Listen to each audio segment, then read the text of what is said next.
Pan കാർഡിന്റെ നിയമത്തിൽ വീണ്ടും പുതിയ മാറ്റങ്ങൾ. ഹൈ ഫ്രണ്ട്സ്, പുതിയൊരു വീഡിയോയിലേക്ക് എല്ലാവർക്കും വീണ്ടും സ്വാഗതം. എല്ലാവർക്കും സുഖമാണെന്ന് വിചാരിക്കുന്നു.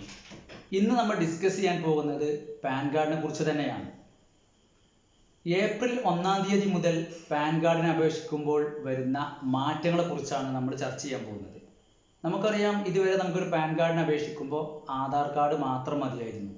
നമ്മൾ ആധാർ കാർഡിലെ പേര്, ജനനത്തീയതി, അഡ്രസ്സ് കാര്യങ്ങളൊക്കെ ശരിയാണെങ്കിൽ നമുക്ക് ആധാർ കാർഡ് മാത്രം ഉപയോഗിച്ചുകൊണ്ട്, ഈ രേഖ മാത്രം ഉപയോഗിച്ചുകൊണ്ട് നമുക്ക് പാൻ കാർഡിനെ അപേക്ഷിക്കാമായിരുന്നു.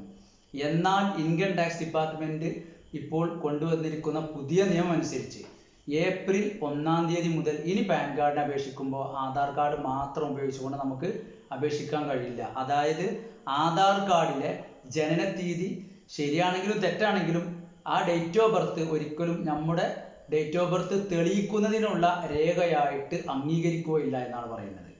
അപ്പോൾ ഏപ്രിൽ 1-ാം തീയതിക്ക് ശേഷം നമ്മൾ പാൻ കാർഡിന് അപേക്ഷിക്കുമ്പോൾ ആധാർ കാർഡിൻ്റെ പുറമെ എന്ത് വേണം? അഡീഷണൽ ആയിട്ട് നമുക്ക് രേഖ കയ്യിൽ വേണം. ഉദാഹരണത്തിന് നമ്മുടെ ജനനത്തീയതി തെളിയിക്കാൻ സ്കൂൾ സർട്ടിഫിക്കറ്റ് അല്ലെങ്കിൽ SLC, അതുപോലെ തന്നെ ജനന സർട്ടിഫിക്കറ്റ്, അല്ലെങ്കിൽ ഡ്രൈവിംഗ് ലൈസൻസ്, അല്ലെങ്കിൽ വോട്ടർ ID അഥവാ ID കാർഡ്, ഇലക്ഷൻ ID എന്നൊക്കെ നമ്മൾ പറയാലോ, അല്ലെങ്കിൽ പാസ്പോർട്ട്, ഇവയിൽ ഏതെങ്കിലും ഒന്ന് നമ്മുടെ കയ്യിൽ ആധാറിൻ്റെ കൂടെ വേണം എന്നുള്ളതാണ് ഇൻകം ടാക്സ് ഡിപ്പാർട്ട്മെൻറ്റ് പറയുന്നത്. അപ്പോൾ ഇതാണ് ഏപ്രിൽ 1-ാം തീയതി മുതൽ പാൻ കാർഡിൻ്റെ നിയമത്തിൽ വരുന്ന പുതിയ മാറ്റം എന്ന് പറയുന്നത്.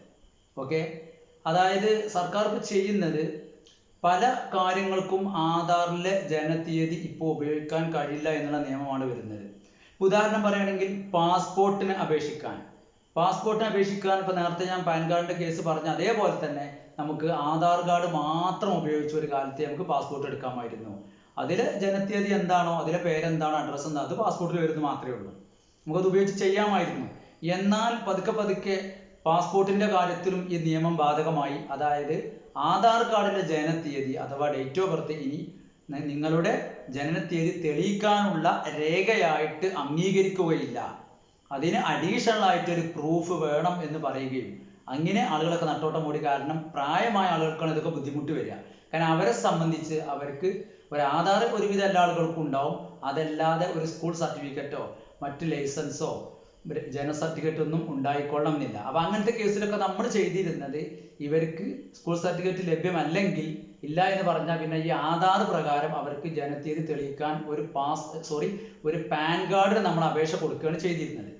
അപ്പോൾ അങ്ങനെയാണ് നമ്മൾ ചെയ്തിരുന്നത് പറയാം. അപ്പോൾ അതേ നിയമം, അതായത് ആധാറിലുള്ള ജനനത്തീയതി പാസ്പോർട്ടിന് ഇനി പറ്റുകയില്ല എന്ന് പറഞ്ഞ അതേ നിയമം തന്നെയാണ് ഇപ്പോൾ ഇൻകം ടാക്സ് ഡിപ്പാർട്ട്മെൻറ്റും കൊണ്ടുവരുന്നതെന്നാണ് ഞാൻ ചുരുക്കത്തിൽ പറയുന്നത്. അപ്പോൾ ഇൻകം ടാക്സ് ഡിപ്പാർട്ട്മെൻറ്റും ആധാറിലെ ഡേറ്റ് ഓഫ് ബർത്ത് ഇനി അംഗീകരിക്കില്ല എന്നാണ് മനസ്സിലാക്കുക. മറ്റു രേഖ വേണം എന്നർത്ഥം. ഓക്കെ, അപ്പോൾ ആരെങ്കിലുമൊക്കെ അപേക്ഷിക്കാനുണ്ടെങ്കിൽ പെട്ടെന്ന് അപേക്ഷിച്ചോളി. അതിൻ്റെ അവസ്ഥ എങ്ങനെയാണ്? ഏപ്രിൽ 1 കഴിഞ്ഞാൽ പിന്നെ പ്രായമുള്ള ആളുകളാകുമ്പോൾ അവർക്ക് വേറെ രേഖകളിലേക്ക് ബുദ്ധിമുട്ടിലാവും. ഓക്കെ, ഇതേ നിയമം തന്നെയാണ് മറ്റു പല കാര്യങ്ങൾക്കും. ഉദാഹരണം പറയുകയാണെങ്കിൽ ഇപ്പോൾ ക്ഷേമ പെൻഷനൊക്കെ നമ്മൾ അപേക്ഷിക്കുമ്പോൾ, ഇപ്പോൾ സർക്കാരിൻ്റെ 60 വയസ്സായ പെൻഷൻ അപേക്ഷിക്കുകയാണെങ്കിൽ അതിലും ആധാർ കാർഡിൻ്റെ വയസ്സ് പ്രകാരം 60 ആയിട്ടുണ്ടെങ്കിൽ നമുക്ക് അപേക്ഷിക്കാൻ കഴിയില്ല. ആധാർ കാർഡ് ആ സൈറ്റിലും ഇതുപോലെ തന്നെയാണ് വയസ്സ് തെളിയിക്കുന്നതിനുള്ള അല്ലെങ്കിൽ നിങ്ങളുടെ ജനനത്തീയതി തെളിയിക്കുന്ന രേഖയായിട്ട് അംഗീകരിക്കില്ല. അഡീഷണൽ പ്രൂഫ് വേണം അവർക്ക്. പാസ്പോർട്ടോ ജനന സർട്ടിഫിക്കറ്റോ സ്കൂൾ സർട്ടിഫിക്കറ്റോ ഒക്കെ വേണം. അല്ലാതെ ഒരു കാരണവശാലും ആധാർ ഡേറ്റ് ഓഫ് ബർത്ത് സ്വീകരിക്കില്ല. അപ്പോൾ നമ്മൾ ഇതിൽ നിന്ന് മനസ്സിലാക്കേണ്ടതിൻ്റെ ആകെ തുക, മൊത്തം തുക എന്താണ് ചുരുക്കത്തിൽ മനസ്സിലാക്കേണ്ടത്? സർക്കാർ ഇപ്പോൾ ചെയ്തുകൊണ്ടിരിക്കുന്നത്, നമ്മുടെ ആധാർ കാർഡ് സംഭവമാണൊക്കെ ശരിയാണ്. എല്ലാ കാര്യത്തിലും സർക്കാരിൻ്റെ എല്ലാ കാര്യങ്ങൾക്കും നമുക്ക് ആധാർ വേണം. എവിടെ ചെന്നാലും ഏത് ഓഫീസ് കയറി ചെന്നാലും ആദ്യം ആധാർ കാർഡിലോ ചോദിക്കുക. കാരണം ആധാർ കാർഡ് ആവുമ്പോൾ അത് ഒതൻറ്റിക്കേറ്റ് ചെയ്യാനും അത് വെരിഫിക്കേഷനൊക്കെ വളരെ സിമ്പിളാണ്, എളുപ്പമാണെന്നുള്ളതുകൊണ്ടാണ് ആധാർ കാർഡ് ചോദിക്കുന്നത്. പക്ഷേ ജനനത്തീയതി തെളിയിക്കുന്നതിനുള്ള രേഖയായിട്ട് ആധാർ കാർഡ് ആ ലിസ്റ്റിൽ നിന്നും ഓരോ സൈറ്റിൽ നിന്നും ഒഴിവായിക്കൊണ്ടിരിക്കുകയാണ്. നമുക്ക് അഡീഷണൽ പ്രൂഫ് ആവശ്യമാണ് എന്നാണ് ഞാൻ പറയുന്നത്. ഓക്കെ, ഏതായാലും എന്തൊക്കെയാണ് മാറ്റങ്ങൾ വരുന്നത് നമുക്ക് കാത്തിരുന്ന് കാണാം. അപ്പോൾ നിങ്ങൾക്ക് ഉപകാരപ്രദമായ മറ്റൊരു വീഡിയോ ഞാൻ വീണ്ടും വരും. അതുവരെ Nausalam tech Vattlur signing out. Thank U.